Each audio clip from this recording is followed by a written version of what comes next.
पूरे देश भर में केंद्रीय कर्मचारी राज्य कर्मचारियों के संयुक्त तत्वाधान में पुरानी पेंशन बहाली योजना संयुक्त संघर्ष समिति के तत्वाधान में आज पूरे भारतवर्ष में जगह जगह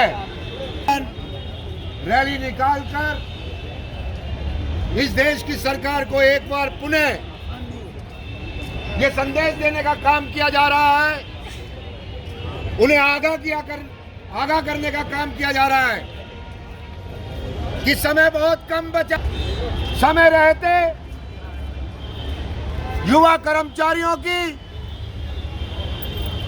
ऐसे तमाम कर्मचारियों की जिन्होंने 1/1/2004 के बाद अपनी सेवाएं शुरू की हैं, उन सभी कर्मचारियों के लिए इस देश में एक संविधान, एक देश एक संविधान, तो इस देश में एक देश एक पेंशन योजना, पुरानी पेंशन योजना की घोषणा करने का काम करें। एक एक साथी इस बात को बहुत अच्छी तरीके से समझ चुका है और आज के समय में तो जब न्यू पेंशन स्कीम में गवर्न होने वाले कर्मचारी सेवानिवृत्त हो रहे हैं तो उनकी पेंशन क्या बन रही है वो सब देखने का भी काम हुआ है, उसकी गणना करने का भी काम हुआ है, उसका आकलन करने का भी काम हुआ है, उसकी समीक्षा करने का भी काम हुआ है। और हालात इतने खराब हैं कि जब सेवानिवृत्ति के बाद कर्मचारी को अपने परिवार को संभालने की जरूरत होती है, अपने आप को अपने परिवार को चिकित्सा सुविधा दिलाने की जरूरत होती है, ऐसे समय में अगर उसको पेंशन के रूप में 1100 रुपए, 1400 रुपए, 1600 रुपए या 2400 रुपए या हद से हद 4100 रुपए की पेंशन मिलने का काम हो तो इस देश की सरकार में चलाने वाले जितने भी बड़े बड़े नेतागण बैठे हैं उन्हें शर्म से डूब मर जाना चाहिए। सरकार हमारे बुजुर्गों को, वृद्धजनों को सामाजिक सुरक्षा देने की गारंटी नहीं दे सकती, उसे इस देश में राज करने का कोई अधिकार नहीं है। यह अधिकार देती है सेवानिवृत्ति के बाद अपने परिवार की जीविका को, अपने आप को स्वस्थ रख सके, अपनी जीवन यापन कर सके, पूरे सम्मान के साथ खड़ा हो सके। ये अगर कोई सम्मान मिल सकता है तो वो केवल और केवल पुरानी पेंशन योजना में मिल सकता है। और इसी मांग को लेकर पूरे देश में इस पूरे वर्ष जनवरी से हम लोगों ने शुरुआत की है। 21 जनवरी, 21 फरवरी, 21 मार्च, हर महीने की 21 तारीख को हम लोग लगातार एक एक कार्यक्रम के साथ में इस देश की सरकार को जगाने का काम कर रहे हैं। आने वाले समय में अभी अगले ही महीने 5 राज्य के चुनाव होने जा रहे हैं। इस 5 राज्य के चुनाव में भी हमारा इन सरकार को यही कहना है कि विचार कर ले,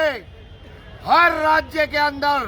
पुरानी पेंशन योजना एक मुख्य मुद्दा बना हुआ है। सोच ले, विचार कर ले और आने वाले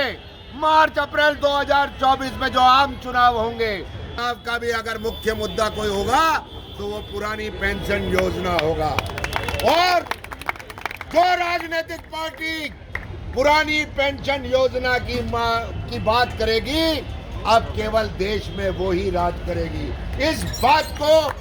तमाम केंद्रीय कर्मचारी, राज्य कर्मचारी और उनके साथ जुड़ी हुए उनका परिवार, उनके यार दोस्त, उनके सगे संबंधी, उन सब ने यह निर्णय लेने का काम कर लिया है। साथियों, आने वाले समय में सरकार अगर अभी भी नहीं मानने का काम करती है तो ये भी निर्णय लेने का काम हुआ है राष्ट्रीय स्तर पर। संयुक्त मोर्चे ने यह भी निर्णय लेने का काम किया है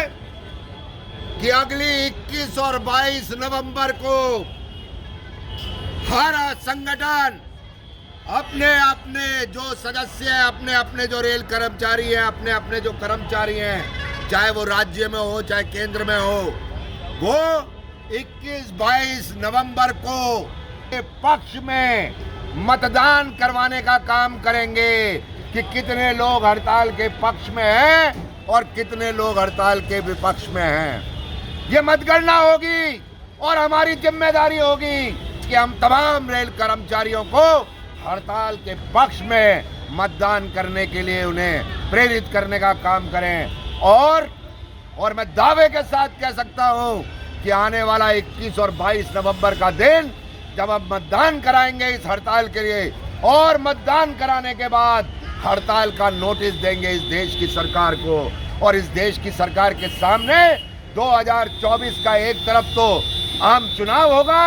और दूसरी तरफ केंद्रीय कर्मचारी और राज्य कर्मचारियों की संयुक्त आम हड़ताल का भी एक नोटिस होगा और दोनों में फिर युद्ध होगा। देखते हैं किसकी जीत होती है। अगर आप में हिम्मत है, अगर आप अपने परिवार को जोड़ के रख सकते हैं, आप ओपीएस की बात को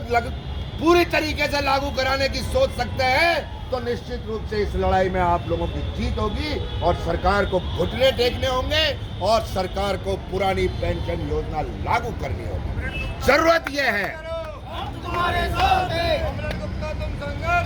हम तुम्हारे साथ हैं। संघर्ष अरुण गुप्ता को नहीं करना है, संघर्ष हम सबको मिलकर करना है। संघर्ष हमारे युवाओं को मिलकर करना है, संघर्ष हमारी महिलाओं को मिलकर करना है, संघर्ष उन तमाम बुजुर्ग साथी जो रिटायर हो गए, जो हमारे बीच में आज सम्मान्य रूप से उपस्थित हैं, उन्हें भी करना है।